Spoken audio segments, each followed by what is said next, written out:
Good evening. Here is the world news from BGI TV, Baba Bagede Imo TV. I am Morire Rabila Lawal. First are the major headlines for the world news.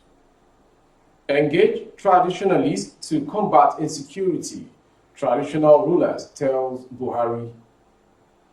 South resident tells Buhari bandits, terrorists deserve death penalty. We are setting up our own security outfits, Miyetti Allah. Again, ASU extends strike.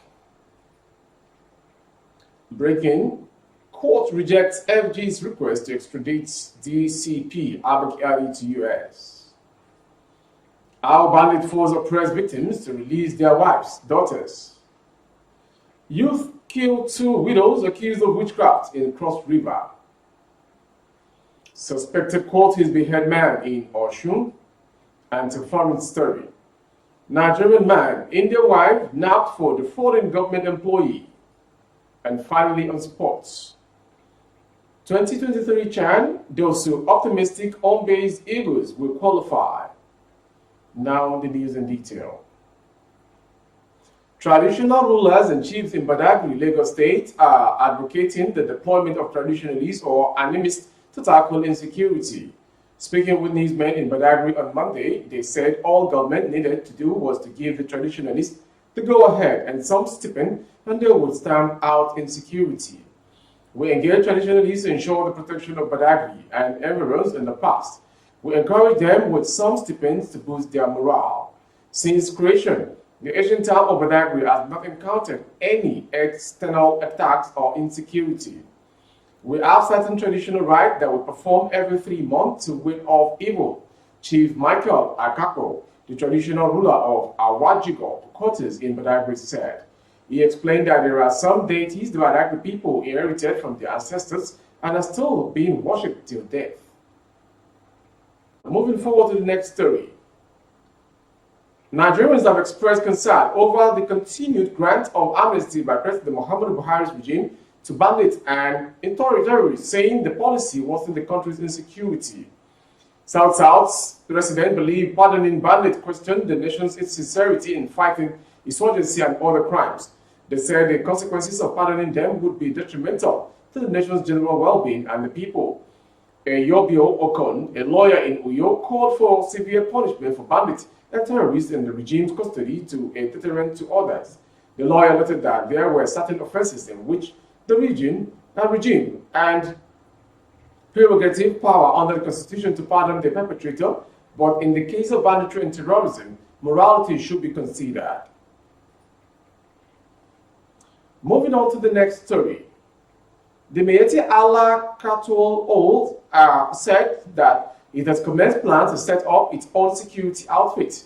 The National Secretary of Miyetti Allah, Saleh Al-Hassan, disclosed this in an exclusive interview with the ICIR in Nasarawa State.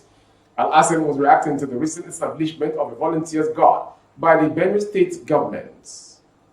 He accused Benin State Governor Samuel Otom of using the vigilante outfit to lock up their members. If the Fulanese decide, they will create their vigilantes, which our organization has started working on. Do you know how many millions we have and we will have? It is not thousands, and we have them in millions. Would that go well for the country?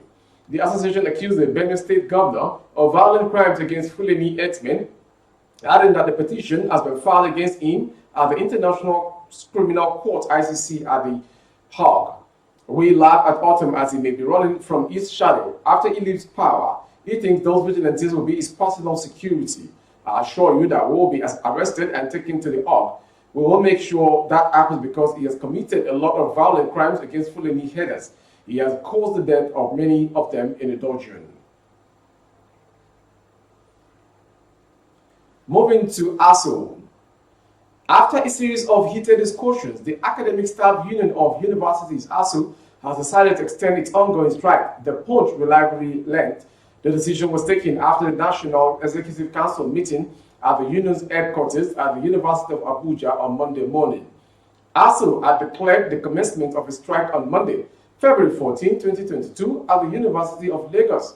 Meanwhile, the spokesperson for the Federal Ministry of Education, Ben Gong, in an interview with The Punch, explained that the government are taking all possible steps to end the strike.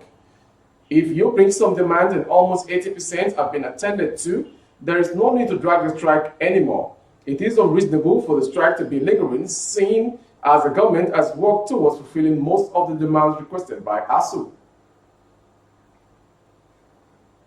Moving forward to the other story, the federal court sitting in Abuja on Monday dismissed an application the federal government filed for permission to extradite the detained Deputy Commissioner of Police, DCP Miyetti, to the United States of America, USA, to face trial over his alleged involvement with the notorious internet fraudster, Rahman Abdul Aziz, popularly known as Hush Puppy.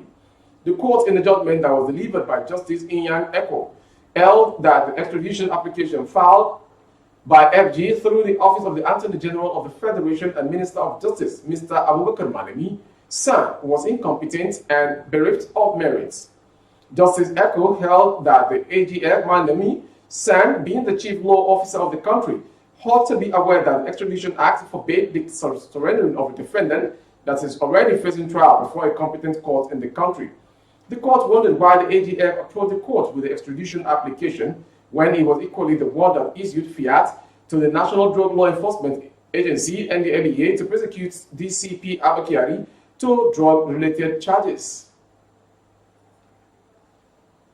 Moving on to insecurity, the banditry situation in the Northwest is assuming a new dimension as the main gangs have continued to terrorize the residents of Katsina, Zamfara, and other states. The banditry situation in the Northwest is assuming a new dimension as armed gangs have continued to terrorize the states like Katsina, Zamfara, and neighboring states. In an interview with BBC Hausa, Dr. Bashir Kurfi, a community leader, said villages of Batsari, Vitsema, Kenkia, Chiranchi, Funtua, Samfara, and among others in Katsina were under siege. Kurfi said bandits and terrorists were occupying some villages while the inhabitants were seeking refuge elsewhere.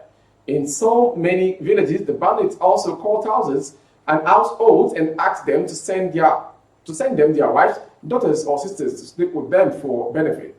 Apart from the incessant attacks and killings of innocent people, they also make love with the women. I know of a woman who was gang raped by 40 bandits. So many schools closed because of banditry have now become home to bandits, and in some other village, people are already living together with the bandits at their homes. And to the next story from South. Youth tortured two widows, Mrs. Martina Awesome and Mrs. Rose Akon, to death after accusing them of witchcraft in Cross River State. The incident occurred on the morning of Saturday, August 27th, in the Ebakem community in Boje, Boki local government area of Cross River State, about 300 kilometers from Calabar, the state capital. An eyewitness, a son-in-law to one of the widows, who craves anonymity, narrated to Vanguard that both women, devoted Catholics, were returning from early morning prayers when the youth accused them of initiating a member of the community to the witchcraft.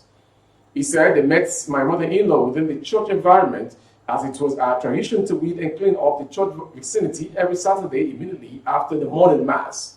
The youth accused her of initiating a member of the community into witchcraft, and she denied the allegation before the act of the youth in the community. To Osun State. Some members suspected to be cultists have killed a middle-aged man in Osogbo, the capital of Osun State. The victim, said to be a member of Secret Confraternity, was hacked to death close to his family house at Owode Igbono area in Osogbo on Thursday. Eyewitness account revealed that some men who wielded axes, cutlasses, and guns stormed the area and started attacking their targets. Residents of the area were said to have scampered for safety on sighting the fierce-looking attackers. After about a few minutes of operation in the area, the hoodlums were said to have left after beheading the victim. Family members of the victim were said to have wept previously after sighting the corpse of the deceased. Moving on to the foreign story. A Nigerian man, Emmanuel Nnamani, and his Indian wife, Suchum Tikir, have been arrested in Delhi, India, for allegedly duping a government employee of Riyadh 30 lakh, approximately 15.838 million naira. The couple was arrested from Delhi's Mandagari area by Cybercrime and Economic Offense Police on Saturday. A report from the Times of India said earlier this month that a Nigerian identified as Samson Emeke Alika was nabbed in connection with the case. The complainant alleged that they came in contact with a woman who claimed to be from United Kingdom through Facebook, and they began chatting through WhatsApp. The woman then informed the complainant of having sent a gift of huge value containing gold biscuit, a Rolex watch, and an iPhone. Not quite long, the complainant who fell victim received a call over the phone.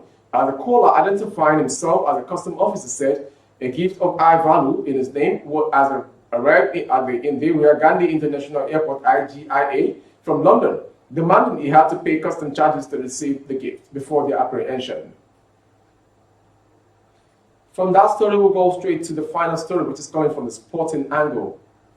Former Nigerian goalkeeper Joseph says he's optimistic the home-based Super Eagles will turn around the 2-goal deficit against Ghana in the return leg of the 2023 Africa Cup of Nations Championship CHAN.